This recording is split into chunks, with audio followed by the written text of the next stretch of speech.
या देवी सर्वभूतेषु स्मृतिरूपेण संस्थिता नमस्तस्यै नमस्तस्यै नमस्तस्यै नमो नमः।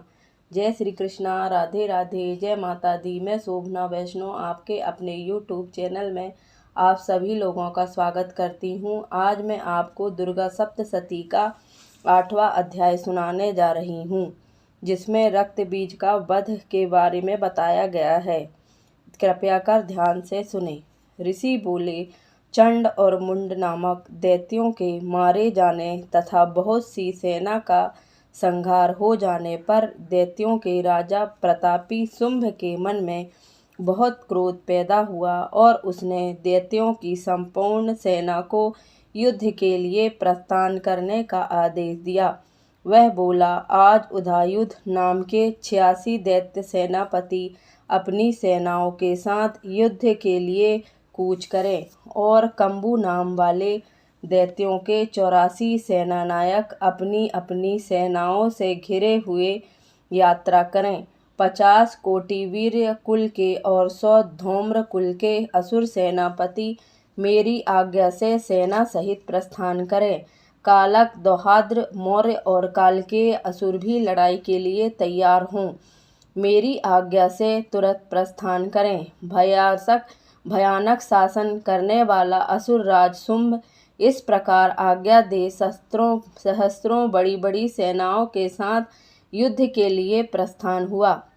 उसकी अत्यंत भयंकर सेना को आती देख चंडिका ने अपने धनुष की टंकार से पृथ्वी और आकाश के बीच का भाग गुंजा दिया। राजन, तदंतर देवी के मुंह ने बड़े जोर से दहाड़ना आरंभ किया।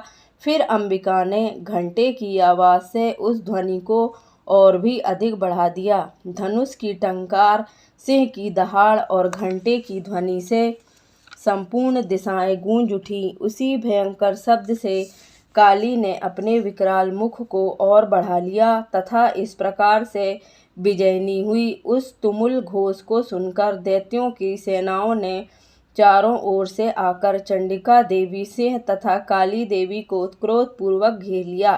राजन, इसी बीच में असुरों के विनाश तथा देवताओं के अभ्युदय के लिए ब्रह्मा, शिव, कार्तिकेय, विष्णु तथा इंद्र आदि देवों की शक्तियाँ, जो अत्यंत पराक्रम और बल से संपन्न थी, उनके शरीरों से निकलकर उन्हीं के रूप में चंडिका देवी के पास गईं।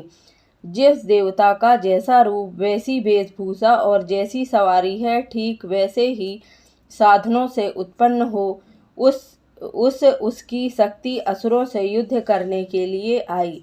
सबसे पहले हंस युक्त विमान पर बैठी हुई अक्षसूत्र और कमंडलू से शोभायमान ब्रह्मा जी की शक्ति उपस्थित हुई, जिसे ब्रह्माणी कहते हैं। महादेव की शक्ति वृषभ पर आरूढ़ हो, हाथों में श्रेष्ठ त्रिशूल धारण किए, महानाग का कंकण पहने, मस्तक में चंद्र रेखा से विभूषित हो वहां पहुंची। कार्तिकेय जी की शक्ति रूपा जगदम्बिका उन्हीं का रूप धारण किए श्रेष्ठ मयूर पर विराजमान हो, हाथ में शक्ति लिए दैत्यों से युद्ध करने के लिए आई। इसी प्रकार भगवान विष्णु की शक्ति गरुड़ पर आरूढ़ हो, शंख, चक्र, गदा, साष्टांग धनुष तथा खड्ग धारण किए वहां आई। अनुपम यज्ञ वाराह करके वहां उपस्थित हुई। नारसिंगी शक्ति भी नरसिंह के सदृश शरीर धारण करके वहां आई। उसकी गर्दन के बालों के झटके से आकाश के तारे बिखर पड़ते थे। इसी प्रकार इंद्र की शक्ति वज्र हाथ में साधे गजराज ऐरावत पर आसीन हो आई। उसके भी सहस्र नेत्र थे। जैसा इंद्र का रूप है, वैसा ही उसका भी था। तदंतर उन देव शक्तियों से घिरे हुए महादेव जी ने चंडिका से कहा, मेरी संतुष्टि के लिए तुम शीघ्र ही इन असुरों का विनाश करो।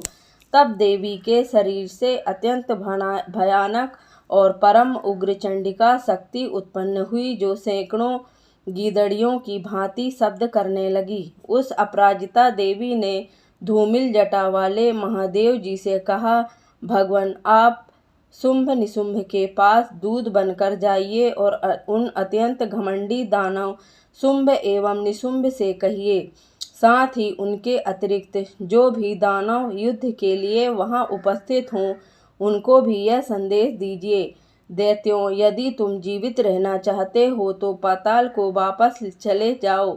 इंद्र को त्रिलोक्य का राज मिल जाए और देवता यज्ञ भाग का भोग करें। यदि अपने बल के घमंड से चूर तुम युद्ध करना चाहते हो तो आओ, मेरी योगिनियां तुम्हारे कच्चे मांस से तृप्त हों, क्योंकि उस देवी ने भगवान शिव को दूत के कार्य में नियुक्त किया था, इसलिए वह शिवदूती के नाम से संसार में विख्यात हुई।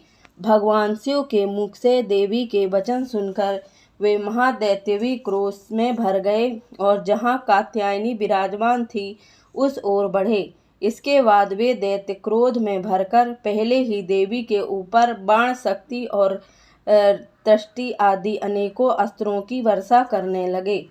तब देवी ने भी खेल खेल में ही धनुष की टंकार की और उससे छोड़े हुए बड़े बड़े बाणों द्वारा दैत्यों के चलाए हुए बाण, शक्ति और फरसों को काट डाला।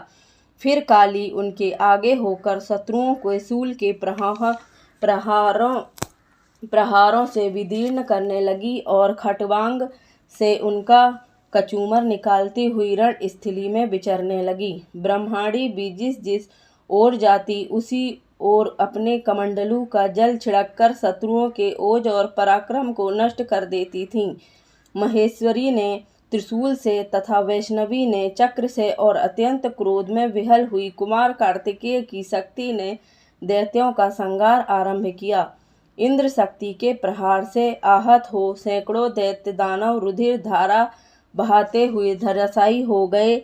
वराही शक्ति ने कितने को अपनी थुथुन की मार से नष्ट किया, दांतों के अग्रिम भाग से कितनों की छाती फाड़ डाली तथा कितने ही दैत्य चक्र की चोट में विदीर्ण होकर गिर गए।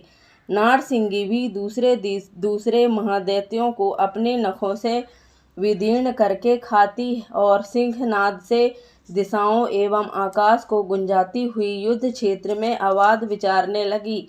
शिवदूती के प्रचंड अट्टहास से अत्यंत भयभीत हो कितने ही असुर पृथ्वी पर गिर पड़े। उन्हें शिवदूती ने उस समय अपना ग्रास बना लिया। इस प्रकार क्रोध में भरे मातृगणों को नाना प्रकार के उपायों से बड़े बड़े असुरों का मर्दन देख दैत्य सैनिक भाग खड़े हुए। मातृगणों से पीड़ित दैत्यों को युद्ध से भागते देख रक्तबीज नाम का महादैत्य कुपित हो युद्ध के लिए आगे बढ़ा। उसके शरीर से जब रक्त की बूंद पृथ्वी पर गिरती तब उसी के समान शक्तिशाली एक दूसरा महादैत्य पृथ्वी पर पैदा हो जाता। महाअसुर रक्तबीज हाथ में गदा लेकर इंद्र शक्ति के साथ युद्ध करने लगा। तब ऐन्द्री ने अपने वज्र से रक्तबीज को मारा। वज्र घायल होने पर उसके शरीर से रक्त बहने लगा और उससे उसी के समान रूप तथा बल वाले योद्धा उत्पन्न होने लगे। उनके शरीर से खून की जितने बूंदें गिरी उतनी ही दैत्य उत्पन्न हो गए। सब रक्तबीज के समान ही वीर्यवान, बलवान तथा पराक्रमी थे। वे रक्त से होने वाले दैत्य भी अत्यंत भयंकर अस्त्र शस्त्रों का प्रहार करते हुए मातृगणों के साथ अत्यंत घोर युद्ध करने लगे। पुनः वज्र के प्रहार से उसका मस्तक घायल हुआ तो उससे रक्त बहने लगा, जिससे हजारों वैसे ही पुरुष उत्पन्न हो गए। वैष्णवी ने युद्ध में रक्तबीज पर चक्र का प्रहार किया तथा ऐन्द्री ने दैत्य सेनापति को गदा से चोट पहुंचाई। वैष्णवी के चक्र से घायल होने पर उसके शरीर से जो रक्त बहा उससे उसी के बराबर आकार वाले सहस्रों महादैत्य प्रकट हुए। उनके द्वारा संपूर्ण जगत व्याप्त हो गया। कौमारी ने शक्ति से, बराही ने खड़ग से और महेश्वरी ने त्रिशूल से महादैत्य रक्तबीज को घायल किया। उस महादैत्य रक्तबीज ने भी क्रोध में भरकर गदा से सभी मात्र शक्तियों पर पृथक पृथक प्रहार किया। शक्ति और शूल आदि से अनेक बार घायल होने पर जो उसके शरीर से रक्त की धारा पृथ्वी पर गिरी, उससे भी सैकड़ों असुर उत्पन्न हुए। इस प्रकार उस महादैत्य के रक्त से प्रकट हुए असुरों द्वारा संपूर्ण जगत व्याप्त हो गया।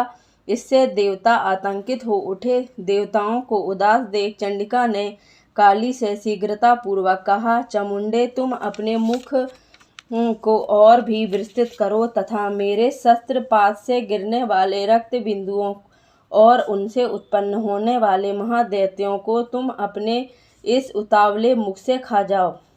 इस प्रकार रक्त से उत्पन्न होने वाले महादैत्यों का भक्षण करती हुई तुम रण में विचरती रहो। ऐसा करने से उस दैत्य का सारा रक्त खत्म हो जाने पर वह स्वयं भी नष्ट हो जाएगा। उन भयंकर दैत्यों को जब तुम खा जाओगी तो दूसरे नए दैत्य उत्पन्न नहीं हो सकेंगे।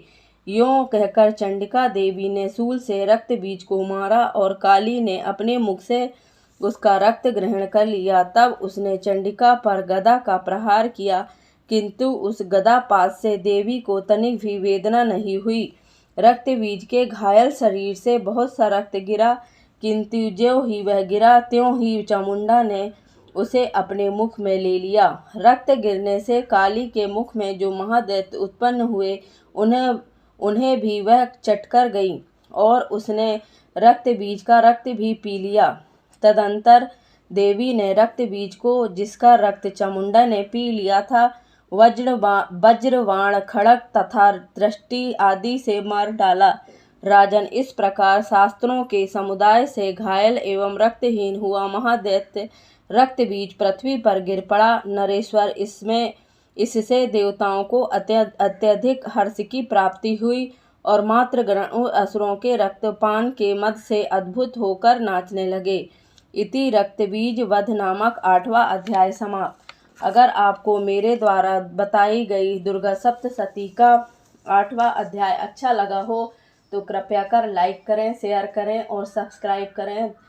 धन्यवाद।